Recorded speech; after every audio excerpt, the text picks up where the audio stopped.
Tubasanyukidde mwena abatulaba olwaleero wano ku iToz TV. Mwena balabyeko ku programu zaffe eziyitibwa iToz Stories mwetumanyira emboozi mwetuwulira emboozi ez'abantu ab'enjawulo ze batunyumiza okusinza ku experience ze bayiseemu mu bulamu. N'olwaleero tukomyewo n'endala. Eno negenda mpanvu nnyo ndoze nemala n'omwaka mulamba egenda kujja mu butundutundu. Mpise n'omwami omu ku balangira ba Buganda agenda tweyanjulira. Era nga omulamwa guno kwe gugenda okutambulira ogenda kwewuunya tugenda kwogera ku Bwakabaka bwa Buganda nedda tugenda kwogera ku bya bulamu. Gwenna ali myaka gyange nga owezezza okunukkiriza emyaka 4 oba tonnagiweza oba ogiyiseemu oli waggulu. Ebyo tugenda okwogerako olina ky'obimanyeko wali obiwuliddeko oba tetumanyi obanga tetumanyi bw'obitegeera. Kati nze nkozeseza experience yange gye mpiseemu byenzize mpulira byenzize ntegeera nenjagala ate nsobole okuggulawo okumanya eri abantu abalala. Nkozesa omukisa gwe nfunye. Akawuka ke bayita akawuka ka mukenenya ke tugenda okutambulirako ku mulundi guno mu mboozi zaffe tugenda okutambula n'omulangira ono. Bwe tubadde tukula tuwulidde ebikwatagana ku bingi ku ebintu bingi information nyingi ekwatagana ku kawuka ka mukenenya. Engeri gye kakwatamu abantu ne basomesa emisomo, engeri abantu okwekuumamu, ate abakafunye engeri gye basobola okutaasa abalala nabo bennyini okwekuuma nga balamu, obutafuna obutongerako ke balina ate n'obutalwala ndwadde ezireetebwa akawuka. Bwe kiri okukuuma emibiri gyabwe nga miramu, okukuuma emibiri gyabwe nga migumu, okusobola okubeera nga bawangaala, bisobola okulaakulanya ensi eno, ebitundu byabwe, okuweerera abaana baabwe, ofuuka abantu ab'omugaso mu nsi muno. Mu lugendo lwenze ntambula olw'emyaka giweze ndowooza n'abiri nga nkulaba. 2 gokka.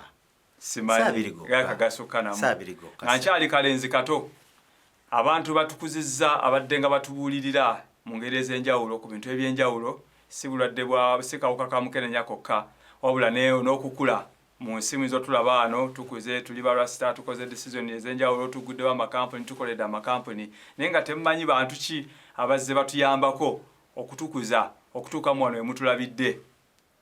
Abantu bangi naye waliwo be tutasobola kujjayo nga tunafuna nsonga lwaki tubajjayo, naye ate waliwo be tutandise kati okujjayo olw'ensonga nga tezikwata ku ffe nga ffe abantu wabula ensonga ensi yonna. Kituufu. Kitegeera.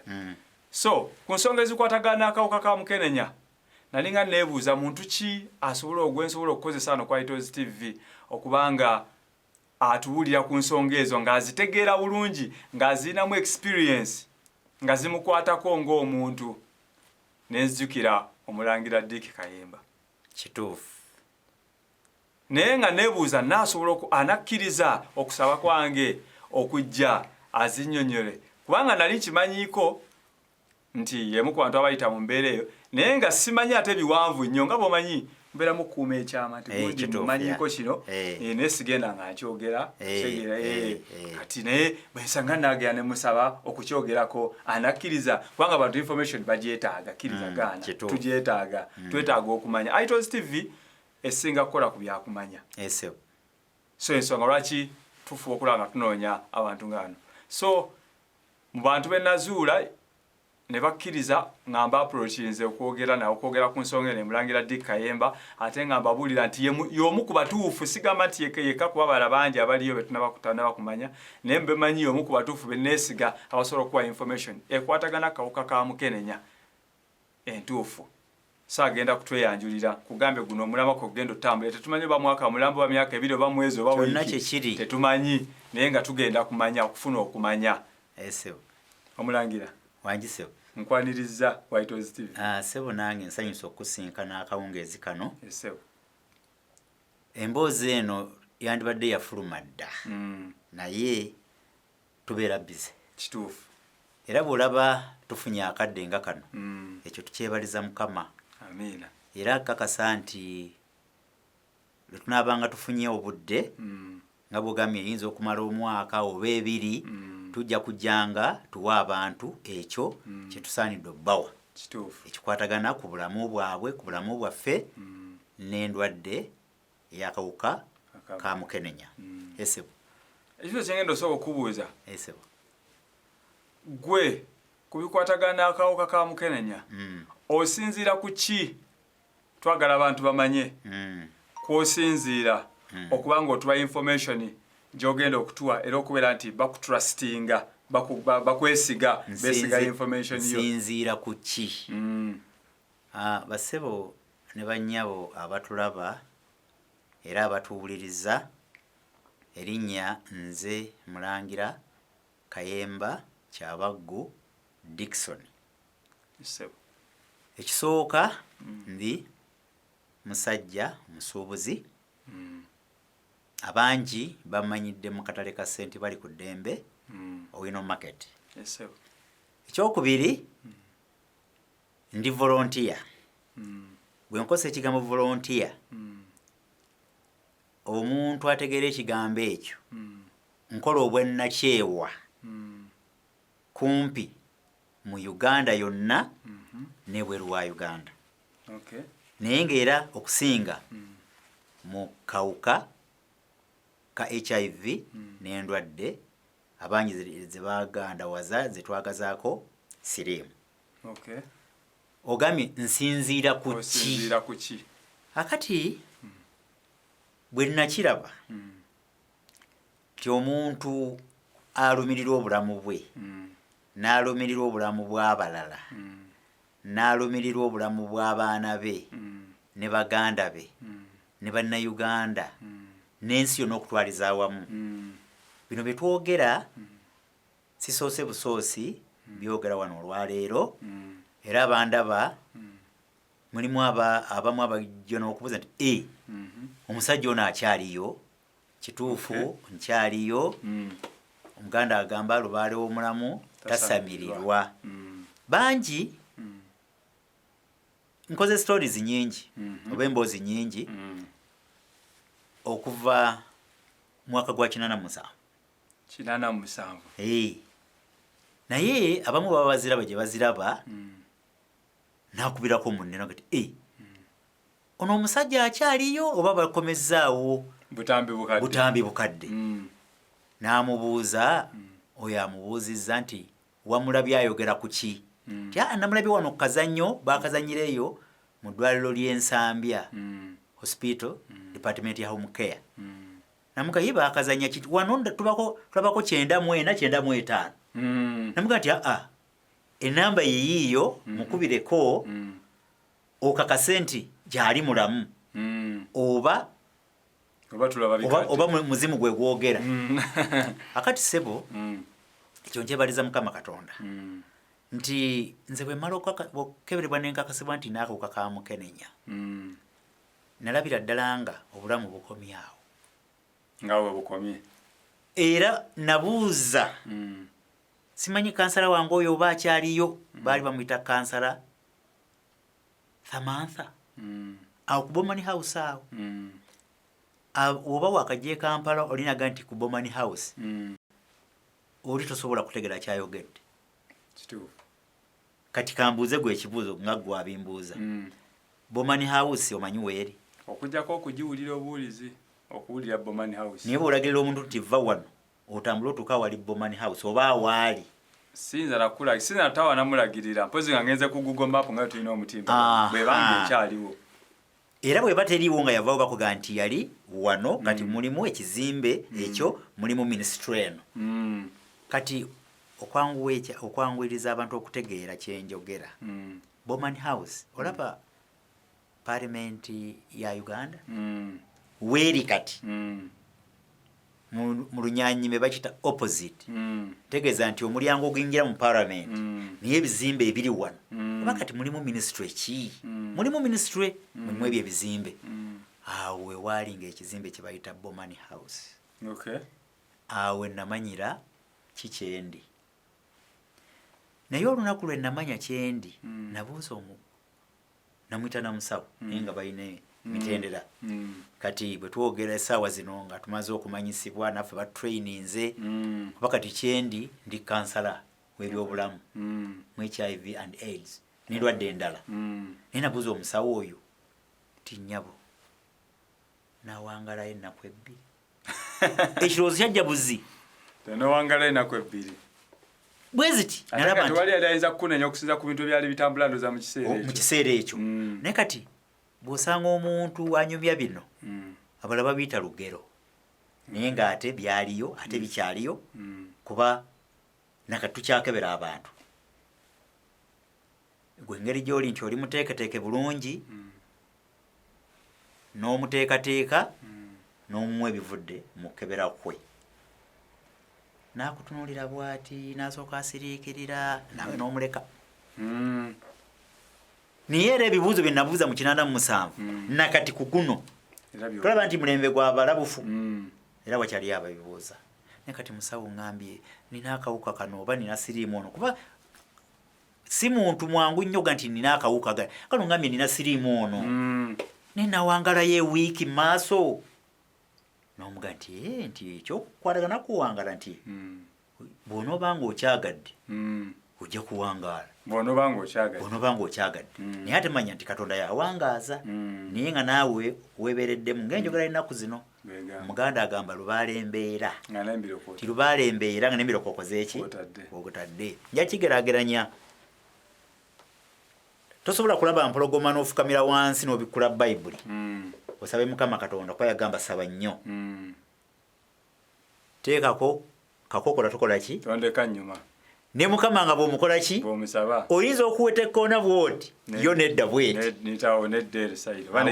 lubaala abatakubedde tilubaala embeera nga n'embiro kw'otadde naye gwe wali walize wali n'otuula n'ogaba ne lubaala embeera naye ng'otudde akati bw'oba oyagala kuwangala mu kawuka ka mukenenya olina okuwuliriza nnyo kansala oyo byakola ki byagambye nga tonnagenda wala waliwo wali omuntu yayagadde okutegeera maye bwe tuba tuwuliza emboozi zino tuba n'ebibuzo bye twebuuza okusinza ku muntu abayogedde simayo sijjukira oba okyogeddeko omwaka oyinza otubuulira omwaka omwezi ennaku z'omwezi kakati kisoboka omwaka gwe wamanyiramu nti olina akawuka 87 omwezi 87 ayinza okuba nga yali Febu nga 14 kati results ezo zamalanga wakati wa wiiki mmeka kitegeeza bwe mba nagendayo nga 14 nali n'okuddayo nga 28 Febu 28 saakola ki tewaddayo kati nalina mukwano gwange Senta mu Fred ebiseera ebyo najja nambuuza Mulangira nina gye nakusindika era waliwo ensonga lwaki yansindikayo nemugamba saasobodde kuddayo naye nga nze kituufu nkola mazima nali ntyayo akapapula ke bampa kaali kakuddayo nga 2 mmeka mu 8 wiiki 2 eziyitawo saddayo mukwano gwange nankeera ye ng'akimanyi nti nakoze eki Mulangira gye baleko gye nanti nze kumbulako ebyavudde mu musaayi gwe byatambudde bityo namulimba nti saafunye ssente ziddayo naye nga nali mbeera mmenga awo bayita saawa zino awali Usaafi awali Usaafi market we bayitanga mu Kalitunsi nze nga ntambuzaawo bigere nga bwe ngenda wali ku biwologoma nsala busazi nga nyambukola oluguudo nga ngenda ku parliamenti ku Bowman House ebiseera ebyo ndowooza entambula yali ya siringi 10 ku 2 okuvaawo Emmengo Wendi singa obadde okosezza kidduka yampa siringi aga 2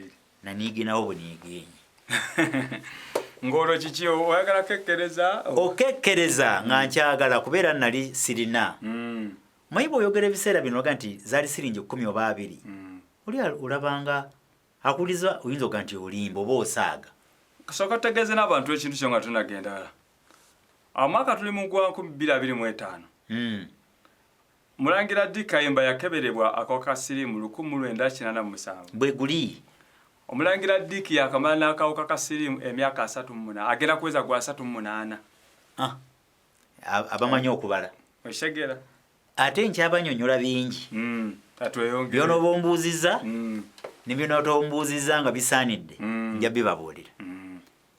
Akati ndowooza naddala ennaku z'omwezi zaali oba 3 kuba omwezi gw'okubiri ntera kuba 28 n'29 ennaku z'omwezi. Nza okuba nga naddayo nga lumu oba 2. Kya mukisa mulungi nagenda n'akapapula ako nze saamanyanga nti kuliko oli akakuwadde amannya ge. Era olwatuuka wali otutuukira essaawa zino we bayita reception. Tewalinga tomanyi kusoma kyekyakubiranko obutamanyi anti ebintu ebisinga byonna mu byobulamu luzungu. Kati omuntu ataasomako nnyo nga nze kuba nze kusoma kwange P7 eyedda naye yedda yali yabbeesa naye nga nali mugezi era nze mbanaye munansonyiwa Mukama yali ampadde mwoyo w'amagezi n'okutegeera n'okumanya n'omukisa ngulina kuba singa sigulina singa siriiwo. Kituufu. Nze olutalo olwa gavumenti eno lwagireeta mu buyinza tannemesa okusoma. Olutalo lwaleeta gavumenti eno mu buyinza? Eyo nayo sitoola empanvu naye bw'oliba ogyagadde njagikuwa ate katutandise ku lugendo n'ebirala bijja kuyitiramu awo information ekoleki gwe buli ky'onoojjukiranga ng'ombuuza kirina. Kati bwe nzirayo ndoza zaali ssaawa nga 4 ne ntuuka ku ekyeggambye kye bayita reception ne mpaayo akapapula musawo namuza Dick lwaki tewakomawo ku 28 ne mugamba nali mulwadde naye nga mulimba sisobola mugamba nti natya naye nga nali muki nagamba nali mulamu nanga nti kale agenda ye n'agenda eyo ndowooza bwoba bwalinga obusenge nga bagenda mu kasenge nga bayita musawo wange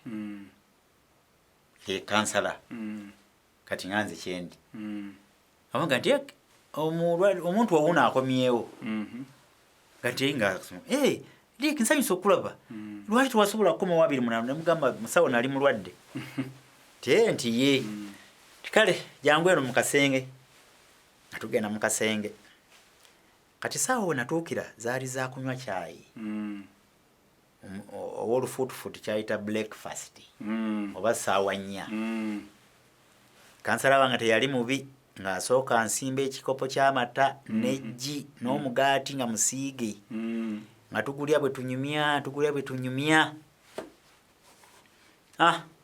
olamala nga mbuuza nti Kayembe konzenti wange nakulekera omulimu gwange konzenti kansala musawo mpozi mulimu ki bwe twali wano wali wajja okwekebeza twanyuma emboozi yali mpanvu nnyo nongamba tolabangako ku muntu mulwadde wa siriimu naye nkugamba ddayo ku kyalo kyammwe onoonyereze lw'oba okomawo gye ne ansi eyo naye mukama musawo tiye nabaddeyo ku kyalo kyaffe naye ekigambo kye wansindika okukola saakoze eki saakirabye nakikola nga nina bwe nina abuuza nti bane nga nali muvubuka nnyo ebiseera ebyo mbabuuza abavubuka bane nti mwe mwali mulabyeko ku mulwadde wa siriimu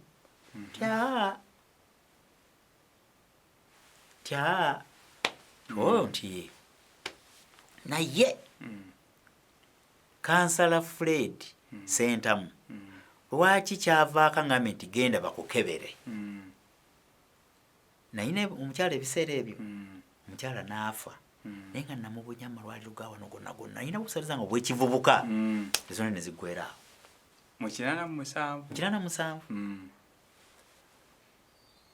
naye nga tebalaba kiruma muki kati mpozi ku kyalo kuliko amaloboozi nze gesikola ki timulaba omukyala wa mulangira oyo bwalwadde bwatyo nti abalwadde be Masaka eyo era akaayo eyo ezo endwadde zibayita siriimu n'omukazi oyo kibwe yakoze eki kirabika ze yalwala kati Sentamu awulira bimugwa matu ndowooza yannumirirwa mukazi afudde tumuziise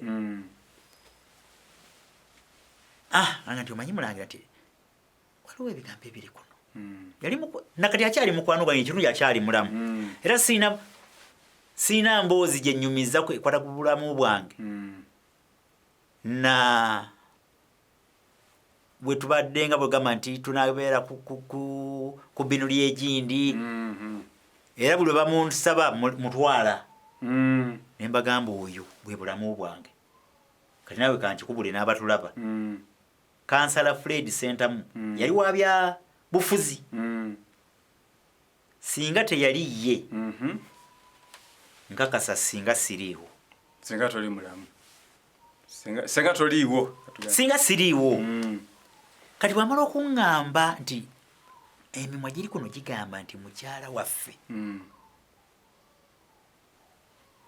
ayinza okuba nga yafa siriimu naye okukakasa tambula bwoti ne bwoti ogende bakukebere nga ntambula nga ŋŋenda kati tuddayo ku kibuuzo kya kansala Samantha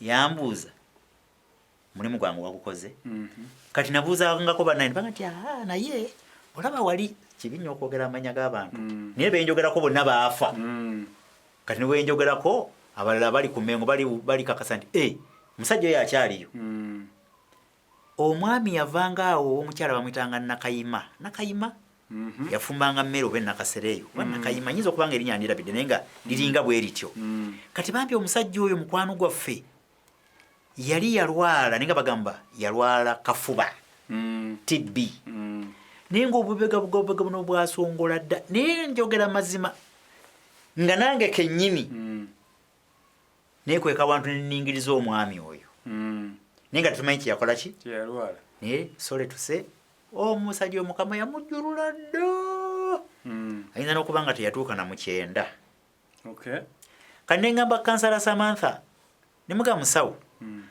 owa siriimu saakoze ki saamulabye naye nalabyeyo omwami ng'alwaddeyo bwegabwega busongodde naye ng'agamba eddagala alijjayo Kibuli oba Kibuli waaliyo eddagala simanyi nti nti ye twalabyeyo omulwadde wa siriimu nemuga siina gwe nakoze eki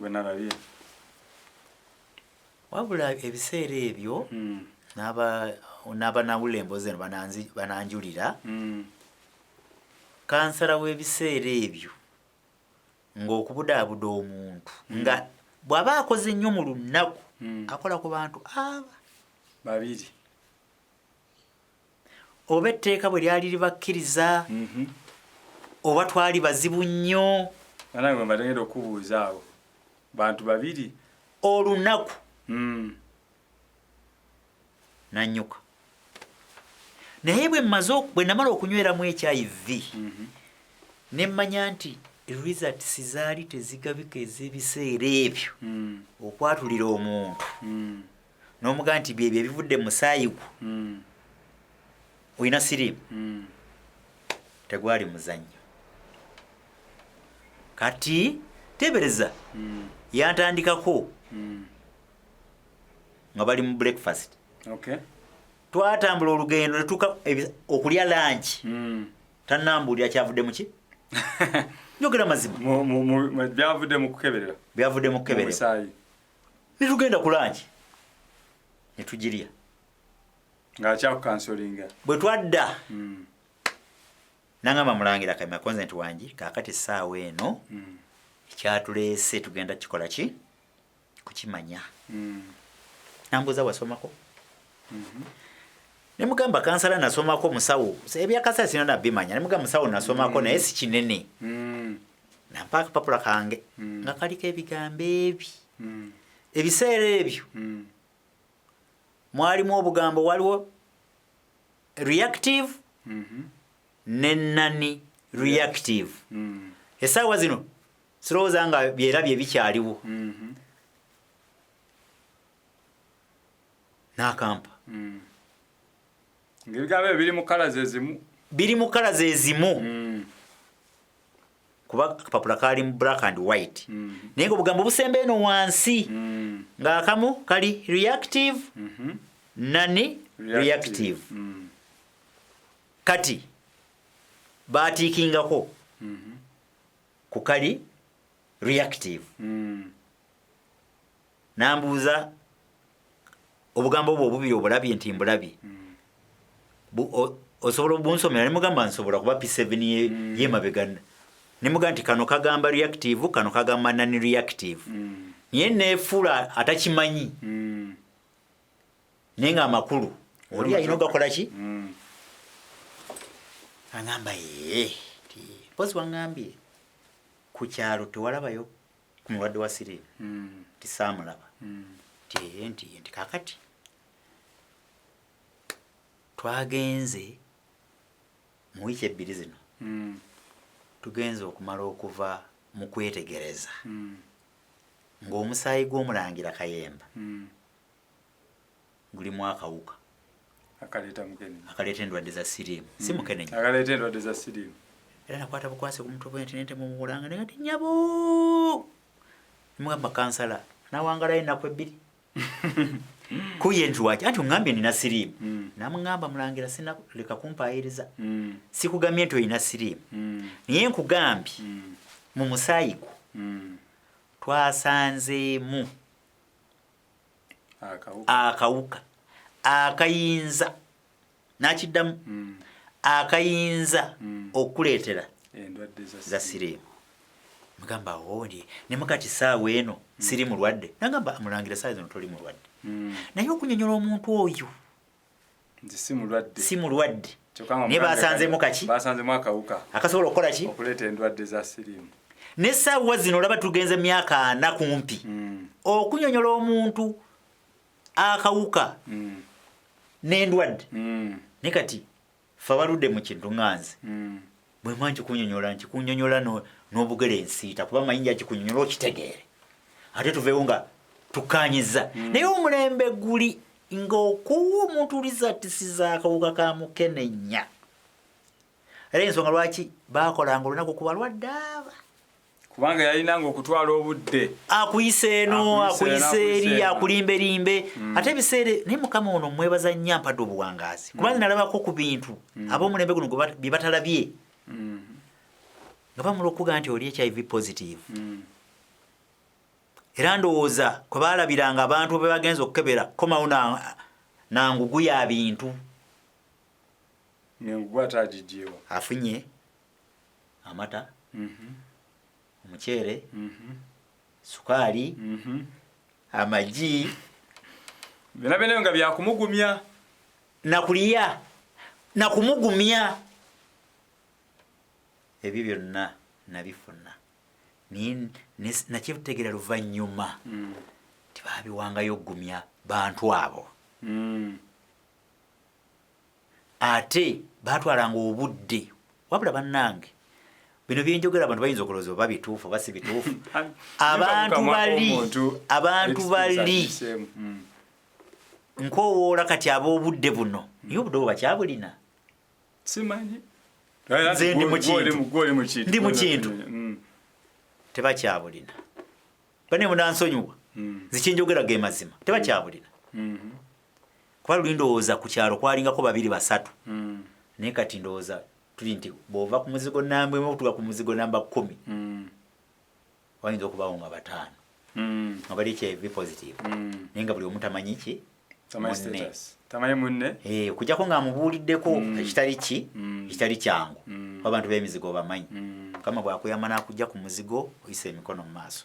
Nga tunagenda wala njadde wali eri nga bagenda omusawo asala amagezi gonna ofuna engeri gyakubuuliramu wawenzija aliwo akabuuzo tuyinza okukerabira gwe wano ng'ayogera ebyo byonna akuze n'omugenzi mulidde n'ofuna n'ekyokulya gwe twafuna muli nga tanakulaga kapapula twafunamu kondooza egamba naye naaliba omulwadde baleka bankandaliza okumbuulira. Okuva lwe natambuza omukyala mu malwaliro gonna nga tebalaba bulwadde bumuluma n'emyaka egyo egy'ekivubuka saafunamu kirowoozo kyonna nti nyinza okuba mu mbeera eyo.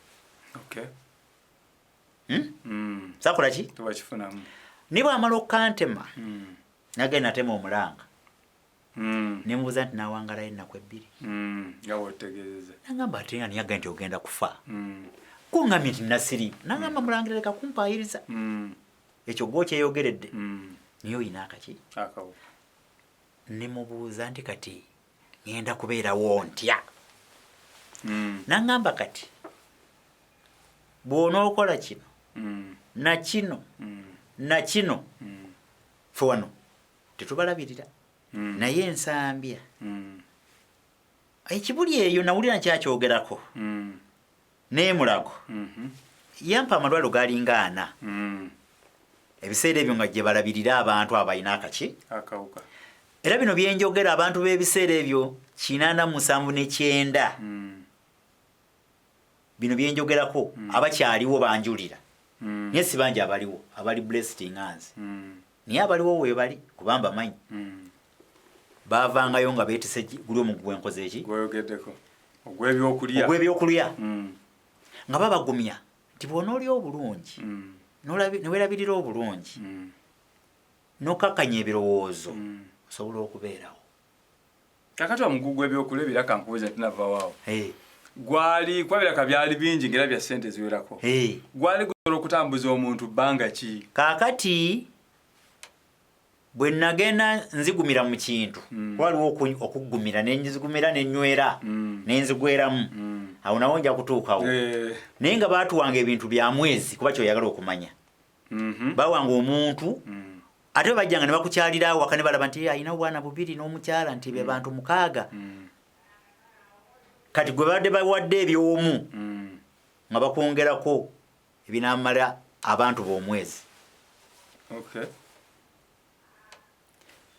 notakuluusana nnyo kuyigga nsimbi kwoledde obwongo bwo babutabudde kino nkubula mazima okugyako ab'ennaku zino asobola n'ogugulinga n'amanya omulwadde wa siriimu aba yeeyisa bw'ati ayinza okulwala kino naye ffe biri kyaggwira nga bugwizi nga tomanyi naye nze nebaza Mukama nti Samantha oyo twayawukana ampadde ebbaluwa mu bbaasa yambuuza kwaga amalwaliro nange yakola ki ge yamenya kati Mulangira tukusindike ne muga nti nze engeri gye ndi wano Mmengo ate era mbadde bwe ndwala omusujja ngenda nsambya ne mukyala wange nga tannafa nga mujanjabirawa naye ne mulago yonna nagenda nawa ne bulwadde bwabula kuba oba baabulaba ne batambuulira nze naawe toyinza kumanya nga banteeta bbaasa bateeka bubaka mu bbaasa ambutwala nsambya bagendangayo olunaku lwokka mu wiiki kati natuuka ensambya noonya ekigambo home care mu ddwaliro eryeddene akagambo ako gye kaali bwe nakatuukako naye nkatunulira bwe nti omutima ne guddayo eri okutya ensooka naye nkayitako naye nga maze okukalaba kuba kuno bawandiiseeko gambye Pennsylvania yaffe yali y'amaanyi obudde obwo nze nga buli kipande wensanga nkisoma nekikinyonnyola nga bwakinyonnyodde nga nkitegeera nagenda kulaba naye nga abantu bangi abagenze awo mu kapande ako nosobola naguma nenga naye kanne tebansindise wano kane nsooka magamaga nkayingire nga teri akola ki teri andaba nenkeesogga kati bwe nakeesogga waliyo obutebe obulinga bwebatera oba webasibira bwe batyo nga bakira nti bannange kubatudde kati nentuula nensiriikira nembuza kyekiddako kati eneevaayo waliwo yatuuse wano nga tannaba kulaba musawo yenna newaayo nga 2 ne bayimuka naye nga njagala nyimuka omu ndabe nga teri akoze eki bannange okutya ggwe kati omusawo n'abagenda nabo n'abatwala n'akomawo waliwo atannaba kulaba musawo wano nemagamaga nagenda okulaba nga teri ayogera saagamba nti nze nasituka mpola namuwa bbaasa n'agisomako nangamba ngoberera nemugoberera nga n'abantu webali kati ye yali takina buzibu yakuyita buyisi netugenda eyo mu kasenge akasenge gye nagenda nasangayo omwami nga bamuyita Job Wanakwakwa nga wayita n'omwami mulala nga bamuyita Francis lyokka namanyako be bantu benasookerako mu nsame omukeya okuliziganya ebigambo ne okuva eri ewa Samantha ku Bomani kati bano bafuuka mikwano gyange ensambya naye nga tugenda lwakumeka lwakusatu nebanyaniriza ate nemulesango panzi nga biri Samantha byakoze eki ne bampi olwo banteekateeka kati munaye wano wozze tulina abantu we bati naawe mu kitimu ogwa naye bw'oteraliikirira n'ofuna akakolomye n'odduka mbere n'ojja wano ojja kubaawo ne bagamba wange nti ne bagamba munnange ky'olina okukola kuvaamu kutya era bw'osanga wano gw'omanyi bw'oneekweka owedde kubanga ekikuleese wano naye kyekiba kikoze eki kyekiba kimuleese kubanga mwena muli mu sayidi emu eyo buli azzeeyo lwa nsonga eyo so mulina okwemanya naye nga bakugamba nti buli ofunye ekikuluma ojja lwakumeka lwakusatu olwo tewannabaawo appointment singa zino eziriwo ebiseera bino gwe wayimukanga buyimusi n'ogenda kuba lwakumeka lwakusatu olwo nga tewali lwakusatu lwoyosa kikakatako tuutwo 87 88 9 kati mu 9 awo oba 9 batandika okusomesa bakirayanti ffe batusomese abalinamu akamunyungufu twogerenga ne balwadde bannaffe abatalina mu kamunyungufu kamala nabo nga balinamu naye nga abatatidde kubasomesa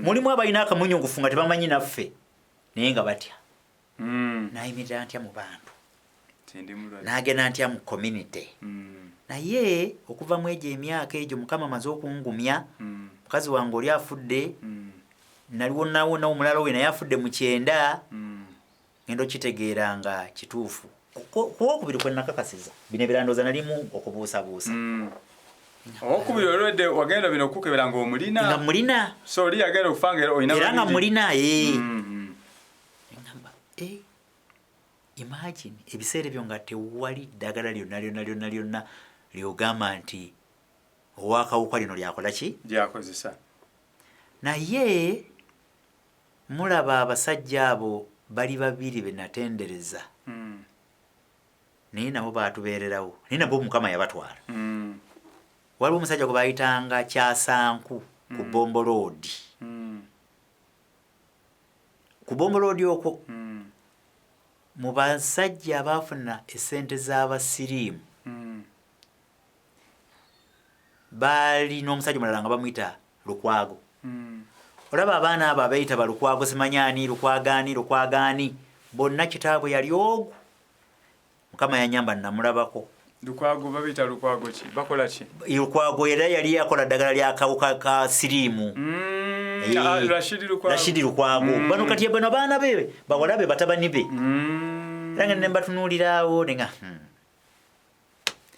Olukwago oyo ssebo yasooka kubeera mukwano gwange nga simanyi ate aliba musawo wange nga ndi makanike Kibuya Katwe nga nkola mu galaji nga ngolola nfuuyira akati bigenda okuntuukako nga yajjanga awo emmotoka ye erimu ebitititi erimu ki olwo sibifaako na bifaako ffe tukola bukozi bimotoka bye ng'agenda pozi bugenda okukyenca ndi makanika we ate naye afuuke musawo bino byennyumya ndowooza owokusatu yali Tutaakome Sentamu eyo ewakisekka naye kati bw'ongamba nti ntwala Tutaakome we yali sikyajjukira nawo naye yafa era Tutaakome Sentamu nga maze okunywera mu HIV twanoonya obulamu nga bwe tuwulidde awali aka nga tudduka kati bwe yandabamu akamuuzuula yasooka okunyingizaako mu TV zeggwanga ne radios ezaaliwo ebiseera ebyo. Okay. Era bw'obozeeyo kunona ntambi zange ne lutaakome gye ziri. Eyo mu UTV eyo. Mu UBC kati. Mu UBC kati ya UBC. UBC. Bozi ngambye ki? UTV. Ah. Tantu akola tumanyi UTV. Bwe kityo bwe kiri. Maloboozi ga jingi gye gali. Kati. Ne sita we yajjira. Star TV. Naye amaloboozi gange gye gali. Bukedde TV wono wejjidde naye amaloboozi gye gali. NTV nayo gye gali. Ng'oli ku kintu kyekimu. Kintu kyekimu. Okujjako nga entimbe z'eggwanga zazze eggulo ezitalina ddoboozi lyange. Ku kintu kyeki? Kyekimu. Tuddeyo ku ensambya. Kati Job Wanakwakwa ne Francis nga baŋŋamba Diiki bw'onoowuliza bino bye tukugamba ojja kubeera mulamu kasita onokkiriza n'ojjamu n'okukola ki? Okutya. Teri muntu ayinako kakasirimu n'omuwa amawulire nga ge gasooka n'atatya. Kituufu. Naye Mukama bw'akuyamba n'akugyamu mwoyo w'okutya n'akuwa mwoyo w'amagezi n'okutegeera n'omusaba n'omukisa ogutaliiko buyinike mu HIV obeerawo. Akawuka okalina. Okawuka okayina naye nga tuli mulwadde wa ndwadde ziri naye gy'okoma okwegayaalirira oba n'akawuka n'oba n'endwadde. Okay. Era buli muntu n'atuuka okuyisamu amaaso. Sajja ono alabika akawuka kakola ki? Kamuyoola. Naye kati nze okuggyako nga nkubuulidde tosobola kumpisaamu gangege. Naye ekiseera kyatuuka nga ondaba bulabi noga onowa wakawuka wa siriimu. Kuba buli ndwadde yonna eri ku mulwadde w'akawuka oba siriimu nagirabako. Wagifunako? Nagirabako ate nengifunako. Lwaki ogifuna? Nkugambye nti twabeerako ebyo bibajjo bya ddagala, miti, bikoolakoola naye essaawa etuuka naye banga tebikyakola ki? Nga tebikyakola. Naye wali ng'obuddeko kubanga tebikyakola. Ekituufu wali biba bikola oba biba nti bitambulira ku mubiri ogukyali omugumu? Kati bitambulira ku mubiri ogukyalimu sitamina. Naye nga sigamba nti biba bikola. Bikola. Olw'ensonga nti omubiri oba gusobola okwerwanirira gusobola okubeerawo. Oba oli ku ddagala oba toli ku ddagala gubeerawo. Kati gutuuka ekiseera ne gunafuwa oba olina ssente oba tolina ssente gombe gunafuwa olw'akawuka nga kayitiridde muki? Mu mubiri. Naye bwe bagenda otusomesa okuva lwe nasesema okutya kuli twali mukaaga mudwaliro eddamba batusomesereza tujja tukeera netusabira ku bannaffe buli omu bamuwangayo ennaku ezize ne tubasitula ne tubanoonya mu community ne tujja nga twala kaakati mu 94 oba nkuddusiza sipiidi mwalimu 94 oyo tugenda kasa tufunye nti omukonyeeko tugenda sooka tukomaawo. Yes.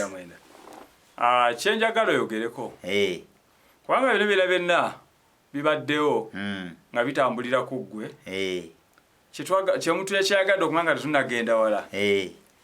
Ekigambo siriimu nga sikawo tetugambye kawuka oba bula naye ekigambo siriimu osooka kukiwulira ddi? Pozi gwe payasi gwe mutesitesi w'omukolo nakugambye gwe mutesitesi wa pulogulaamu eno olunaku lwe nagenda ku Boman House sigamba kuggwe nga bikolagana naawe ngamba ekigambo siriimu jeno nti gyali so singa ali kuggwe nga tali kunze gw'okuma okusooka okula ekigambo siriimu ekyo nti gye kiri mu nsi. Kati nkugambye nali sikiwulirangako. Nga tokiwulirangako? mukazi wange wamala okufa naye nga kansala center mu Fred kati tuzeeyo emabega yagamba nti omukazi wange bwafudde n'endwadde ezimubaddeko be bantu be Masakala akaayi kasensere eyo we batyo bakolanga ki we baafanga kwegamba kino kati nkifunye bulungi nti waaliwo obulwadde obwali buluma abantu Masaka mu kasensero Mulakayi omwo naye obulwadde tebulina linnya eno ewaffe e Kampala twalinga ndoza tunababutegera naye ng'abeeri baga nti oyo siriimu era senta mukwasinda n'agamba nti bagambye oluli kuno lugamba nti mukazi wa Mulangira ayinza okuba nga yafudde ki siriimu kati nze ng'ekigambo siriimu sikiwulangako na mu maki nasooka kiwula ku kansala Fred Center n'agamba Mulangira genda weekebeze olugambo luli kuno nti mukazi w'oyo ayinza okuba nga yafudde siriimu ne mubuuza siriimu kye ki n'agamba naye awulira boogera naye takola ki naye genda weekebeze tukakase tujjewo olugambo luli ku ki ku kyalo bwe yali akubuulira wano katona mbuuza ebibuuzo eno session eyaleero tugiggale bwe yali akubuuza ebibuuzo yali akuwa information eyo yali akukwekanga omuvubuka atya okwogera nti waliwo obulwadde bayita siriimu era gye buli oba naye yali ali kumbazi kyawulira kiwuli naye yali tamanyi naye ng'awula olugambo luli ku kyalo kati nga banagamba nti mutabani waako ne ku kyalo oyo ayinza okuba omubbi naye nga gwe tomanyi oba muki naye nga boogera ayinza okuba omuki kati naye ng'awulira nti obulwadde obwasse mukyala wa Mulangira Kayemba ekiri ku kyalo ayinza okuba siriimu ng'olwaliro bwe tulya chicken pox monkey pox nti tumuwulira gyali era sensitization kati awo kaguno mulembe mulala muko nti waliwo sensitization naye waliwo ebitundu byatannatuka era batannamanya bwafaanana naye ng'ate nze ayogera naawe ndabyeko baalumye n'abamuwonye ne basse oyo gw'oyogeddeko mpox kati era kifaanagana ne luli nti naluli baali bawuliddeko siriimu baaluma abeeri nga baamulabako ne basse kati n'abakola ki ne bali n'abamulina kati bwe bageraageranya mukyala wange endwala nga namutambuza amalwaliro gonna nga tebambuulira nti mukazi mulwadde wa kino paka lwe yafa kiki ekyasinga okuleeta obuzibu mu biseera ebyo okuba nti sensitization teyaliiwo bantu kuba nti ngo obulwadde gye buli eri butta abantu naye ng'era bawulirabuwulire nga tebakakasa akati ndowooza tukitwale nti eggwanga lyaffe tuli baavu oyinza okuba nga obwavu bwe bwaleeta okubeera ng'abantu tebafunye kusomesebwa kati nga bwe kiri kati naye bwe twafuna omukisa bagabi b'obuyambi ne bayingirawo abantu ne bafuna okusomesebwa nakati emikutu jajja gy'amativi ne radios kubanze ndowooza we nategeerera radio zaali mmeka yali emu ndowooza radio Uganda we nategeerera endala zigenze zikola ki zijja buzzi kati ng'eyo n'abantu okugiteekako lumu nga kuba zaali z'amanda nga amanda gasobola okugwa kumene gamala omwezi tofunye sente zigula manda kumanya bifa muki ebagaanikako naffe mukyalo twagaanikangako ne gamala ne gaddamu ne googera ne gavumberera ddala ne bitandika okuvulula kati ndowooza ensonga lwaki tewaaliwo kusaasaanya mawulire kati nga bwe kiriwo ki bwe kiriwo kati bwe nti nasooka okuwulira mu matu gange ekibuuzo ky'ombuuzizza nga kijja ku kansala center nga naye yennyini awulira kiki nga teyeekakasa nti omulwadde wa siriimu afaanana bw'ati naye bwe namala okwekebeza naye n'atandikiramu kati mukazi waffe siriimu ye yamutta kati nze okukakasiza ddala nti abasawo kye baŋŋamba kye kituufu kuba tinali siriiko kamoggo siriiko ki owokubiri yamala kufa tweyanza nnyo abadde atulaba eyo badde entandikwa yaffe ey'obutundutundu buno obukwata ku kawuka ka siriimu twagala okumanya ffenna era twagala okufuna information kubanga tetugenda kubeera mu nsinga tewali kumanya kituufu kubanga bo obulwadde we buli era nze nkiwala nti kyamukisa nnyo okulaba nti omulangira Dick akyaliwo okuba nti asobola nange nno omuntu asobola okunyangula okujja n'atuula mu kamera yange n'ayogera ebintu bino abantu babimanye. Mulangira Dick tugenda mukomyawo mu katundu akaddako olugero lwaffe lusobole okweyongerayo. Gwe naalabye information eno togitwala nti ya muniino oba yakuzannya baga kiviire ddala mu kamwa bino biviire ddala mu kamwa k'omuntu gwe twaliise victim bwekiri oluzungu saalusoma nnyo egamba omuntu akwatiddwako embeera eyo embeera eyo gwekutteko n'agibeeramu n'emukosa ate n'amala n'agiyitamu kitegeera kuba awo nawo nja kutuukawo mbabuulire we yankoseza kama nansaasira nansesema. Tweyanza nnyo tweyanze gwe wadde tulaba subscribinga sharinga n'abantu abalala okomentinge n'ekibuuzo kyonna kyeyagala okubuuza okiteekawo wansi tujja kufuna ennaku nga zakuddamu bibuuzo era tujja bataginga mu vidiyo eyo.